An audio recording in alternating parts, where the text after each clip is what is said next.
On Global TV News Express, President Tinubu to present 2026 budget to National Assembly on Friday. In business, Nigeria's textile imports hit 814 billion naira despite federal government's revival promises. On the foreign scene, M23 announces withdrawal from key Uvira town after United States mediation. And in sport, 2026 World Cup winners to receive $50 million prize money. Hello and welcome to all our viewers in Nigeria and around the world to News Express on Global Television, coming to you live from the nation's capital, Abuja. I am Mukhtar Kasim.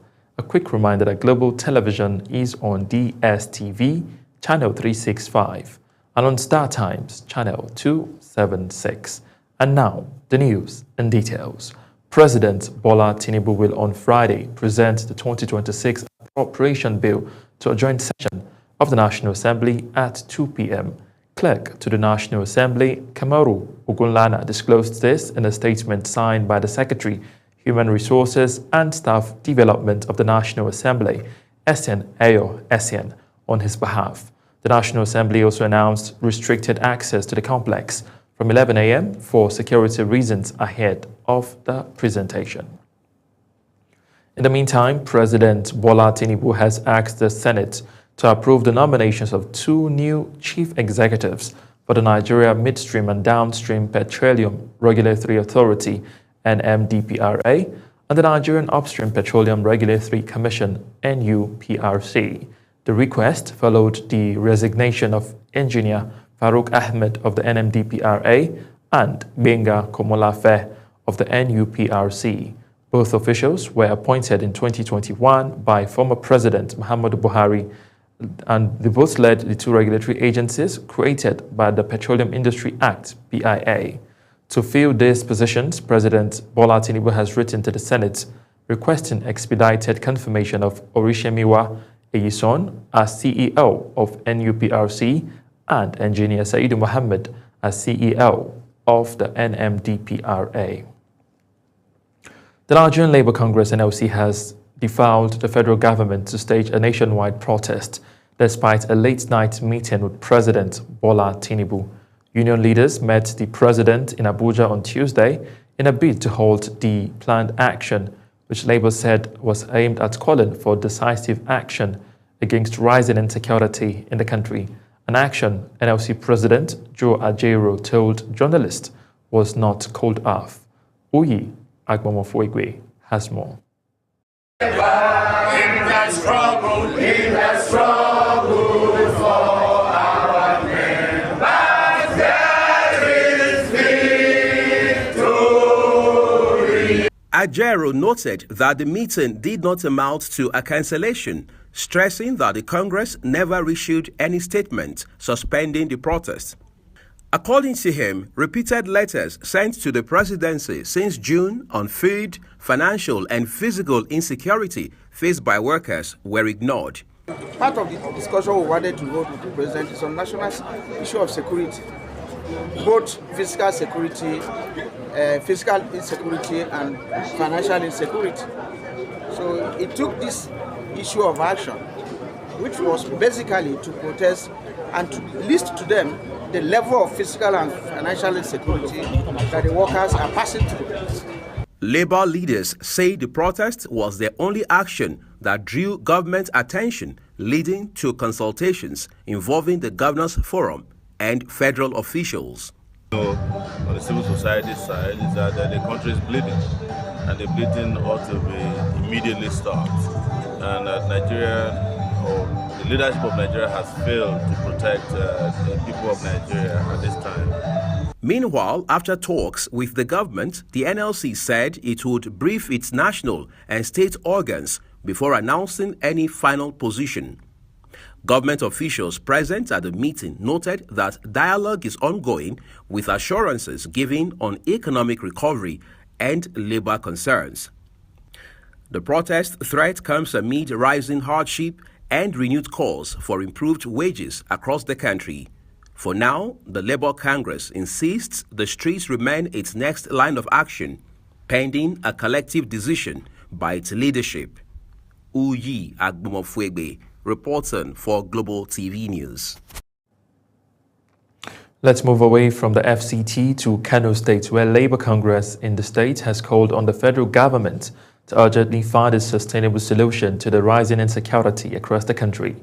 During a peaceful protest held in front of the Kano State Government House, workers decried increasing attacks on ordinary citizens. Global Television correspondent Idris Jibrin reports.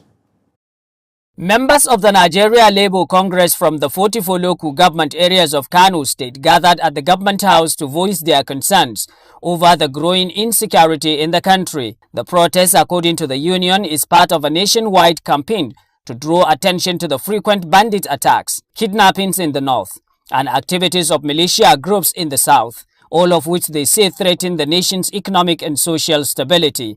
Drawing the attention of the President and the Commander-in-Chief of the Armed Forces to do the needful for ensuring the security of the masses and the entire country. Because we are not secure. There is always insecurity in Nigeria, and it's escalating. That is why we intend to stage this peaceful protest to draw the attention of the powers that be, so that they can please give us their attention and try their best to secure our lives and properties. The union is urging the federal government to improve the welfare of security operatives, especially those on the front lines, while stressing that no Nigerian should live in constant fear despite the country's vast resources. The essence of this protest today is because of the insecurity. It's a decision that was taken by the National Executive Council of the Nigeria Labour Congress that we should state a protest in order to protest against the insecurity that is happening in Nigeria. While receiving the protesters, officials from the Kano State government commended the peaceful nature of the protest and promised to forward their message to President Bola Tinubu for prompt action. The issue.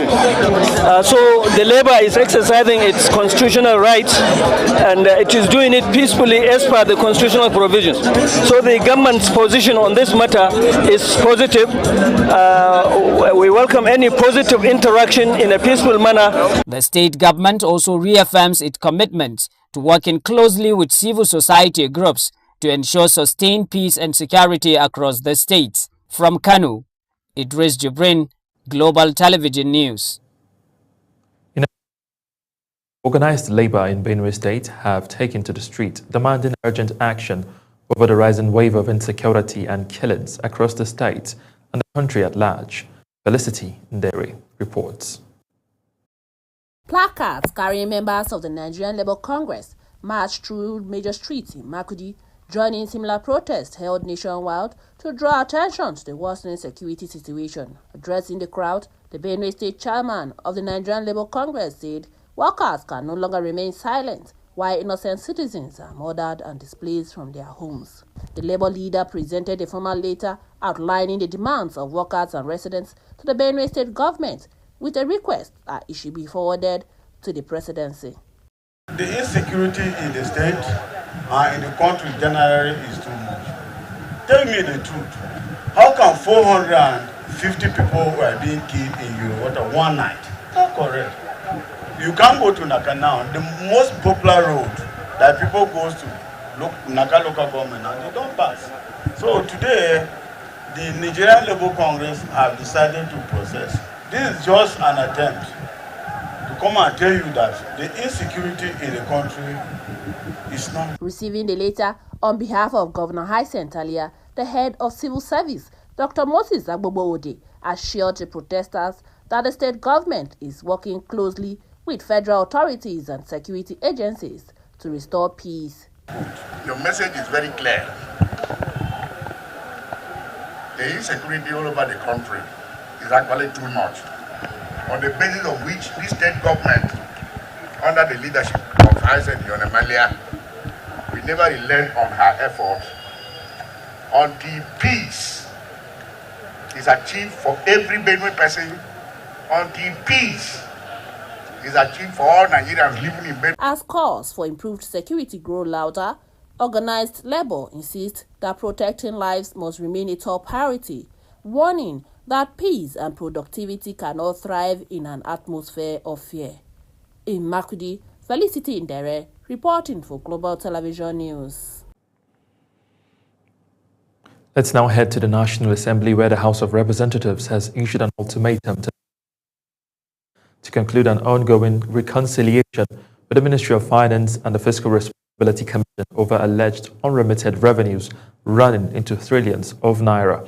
Our National Assembly correspondent, Aniete Patrick, completes the report.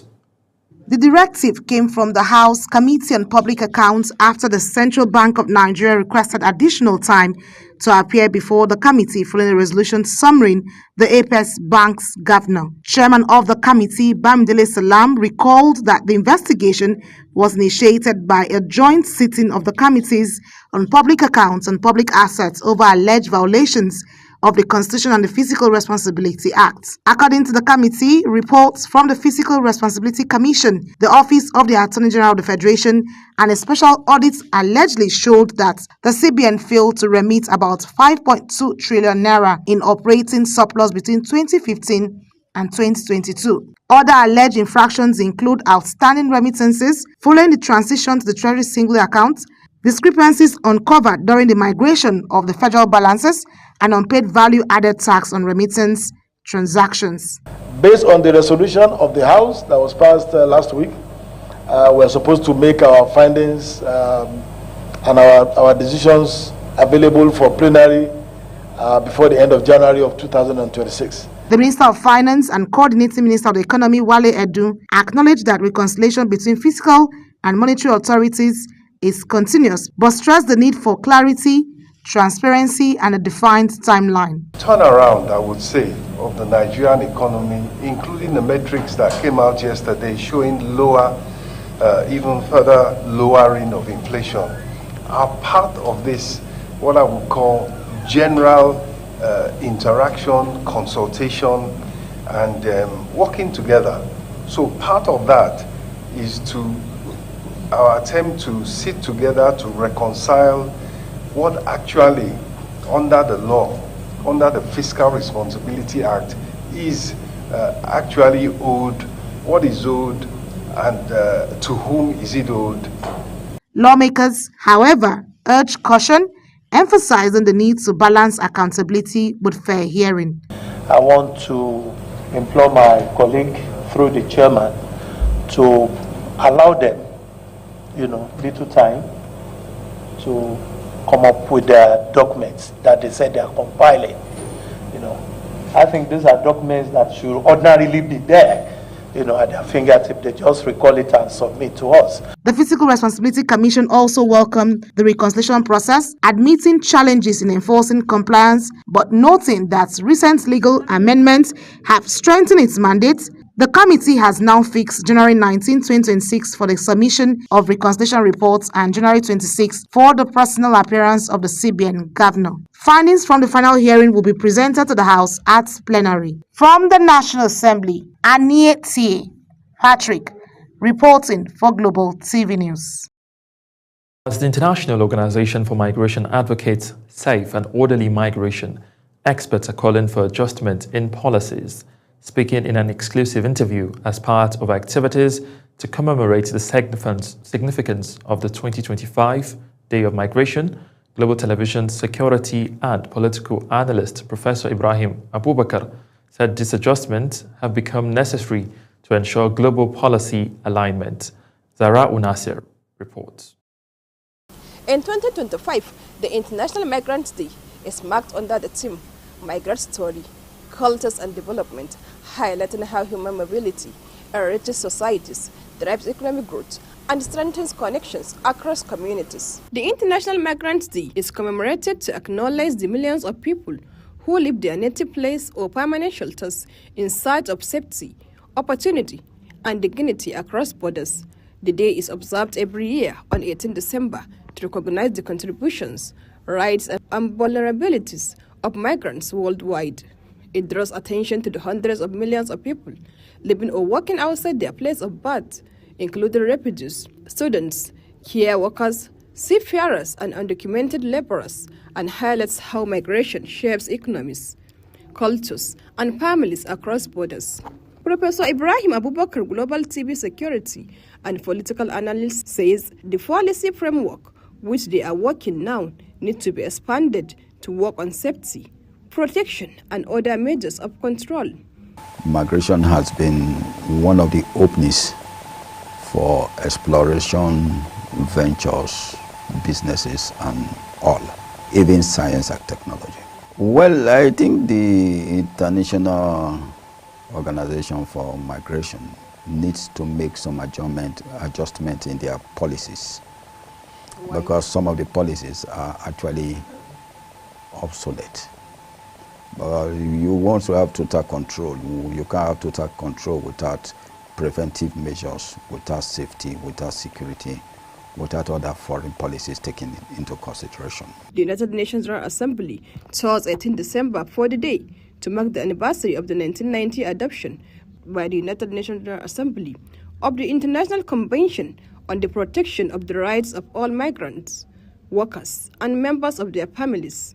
Zahra Nasr, reporting for Global TV News. You are watching the live broadcast of News Express. When News Express returns, Nigeria's textile import hit 814 billion naira, despite federal government revival promises. Details coming shortly, plus foreign and sports stories on the other side of this break. Please stay with us.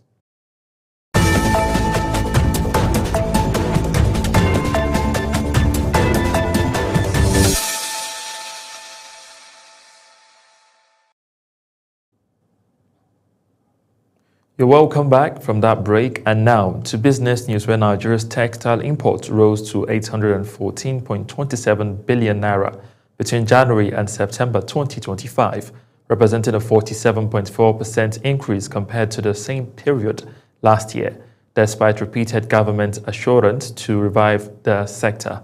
Data from the National Bureau of Statistics shows imports climbed steadily across the first 3 quarters, prompting industry operators to warn that the weak policy execution, poor access to finance, and corruption are crippling local production.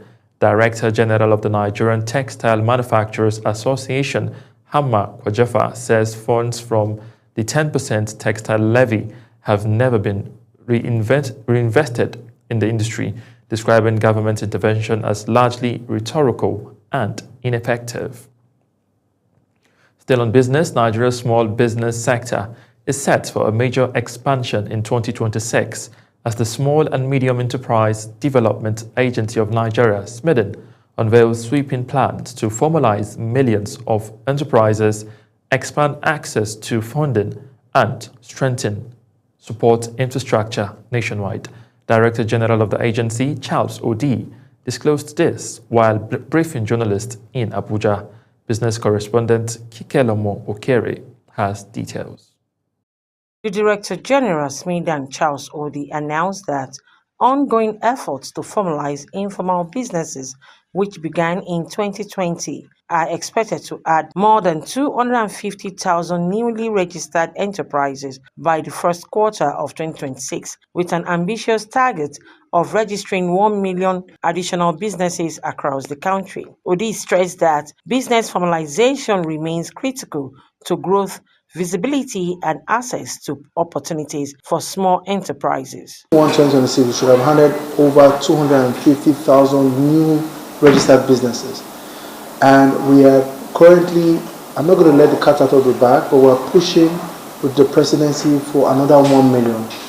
So the last time we counted, we had about 39,654,385 nano, micro, small, and medium enterprises. But we are very certain that even though these are interesting times for small businesses, that number would go up because of the formalization process that is happening in that is happening around and will be unveiled in 2026. The SMEDEN boss also reveals that a new national MSMEs policy under review since 2021 is nearing completion.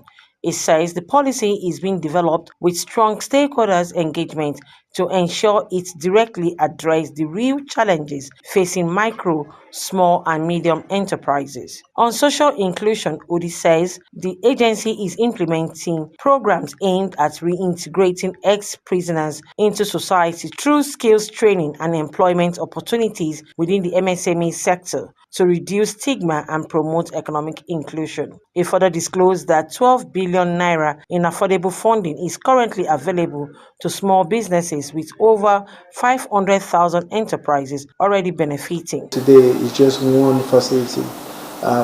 We are working with some state governments. Some of them are very receptive. We want to make sure that we can replicate this across. Imagine that we have 774 of this across Nigeria.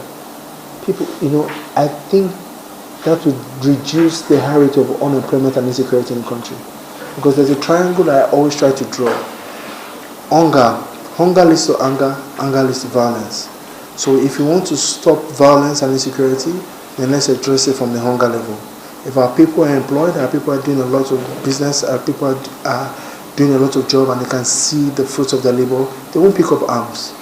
Odi also emphasized plans to establish business support center in all 774 local government area and expressed optimism that approval for a proposed microfinance bank by the Central Bank of Nigeria will further strengthen support for professionals and business clusters. With increased funding, wider formalization, and a renewed policy framework, Smithon says the coming year will mark a turning point for Nigeria's small business economy. Kike Lomo Okeri, Global Television News. And now to news making rounds on the foreign scene. Rebel group M23 has announced its withdrawal from the strategic city of Uvira in Eastern Democratic Republic of Congo following pressure from the United States mediators. The group said the decision was taken for the sake of peace amid ongoing conflict that has killed and displaced hundreds of thousands of civilians. Reports say M23 fighters have begun leaving the city, with the withdrawal expected to be completed on Thursday. Away from Africa, doctors in England have vowed to go ahead with a 5-day strike starting this week in the busy Christmas season as what has been described as a superflu outbreak sweeps the country. Prime Minister Keir Starmer branded the move as irresponsible, stating that the doctors had lost the sympathy of the public and their colleagues in the state-funded National Health Service. Our health correspondent, Zara Unasir, completes their story. Let's do it today, fix our jobs, fix our pay. Come on, West, do it today, fix our jobs, fix our pay. The industrial action comes as flu cases in hospitals across England rejected a new fare offer from the government and walkout beginning from 7 a.m. local time on Wednesday. Well, we're here today because 30,000 doctors voted to go on strike, and that's because the government was unable to produce a credible offer on both jobs and pay. And on jobs, we know that we're under-doctored as a nation. We know that we're about 40,000 doctors short compared to the EU average, and that means doctors are having to do the job of multiple doctors, and that's why patients are waiting longer than ever for appointments, for treatments, waiting in corridors, in A&E. That is not dignified. The resident doctors, those below consultant level, are in dispute with the government over pay and a shortage of training opportunities. The government in 2024 awarded the doctors a 28.9% fare rise over the last 3 years, but the BME, which represents resident doctors, is demanding an extra 26%. It says it's needed to achieve fair restoration after years of below inflation pay deals. I think it's really sad because obviously, like, we care so much about patients.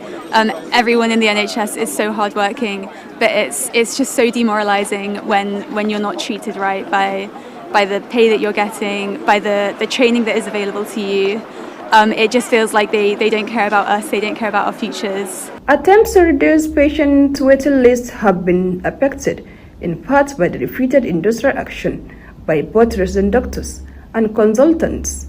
Zahra Nasr reporting for Global TV News. And now to the exciting world of sport, where the winner of the 2026 FIFA World Cup will receive $50 million as prize money as part of a record $655 million total prize fund announced by FIFA. The tournament, to be hosted by the United States, Mexico and Canada, will feature 48 teams for the first time. Teams eliminated at the group stage will receive $9 million, while all participating nations will get an additional $1.5 million for preparation costs. Still talking sport, Manchester City will face holders Newcastle United in the semi-finals of the Carabao Cup following the official draw released by the English Football League. Chelsea will play the winner of the quarter-final tie between Arsenal and Crystal Palace, scheduled for December 23. The semi-final fixtures were confirmed after City defeated Brentford and Newcastle edged Fulham in stoppage time. As Global TV News Express comes to an end, here is a recap of our top stories. On Global TV News Express, we brought to you that President Bola Tinubu will tomorrow Friday present the 2026 appropriation bill to a joint session of the National Assembly at 2 p.m. In business, Nigeria's textile imports rose to 814.27 billion naira between January and September 2025, representing a 47.4% increase compared to the same period last year. On the foreign scene, rebel group M23 have announced its withdrawal from the strategic city of Uvira in Eastern Democratic Republic of Congo following pressure from the United States mediators. And in sports, the winners of the 2026 FIFA World Cup will receive $50 million in prize money as part of a record $655 million total prize fund announced by FIFA. Now that's it on Global TV News Express. A quick reminder that Global Television is on DSTV channel 365 and on StarTimes channel 276.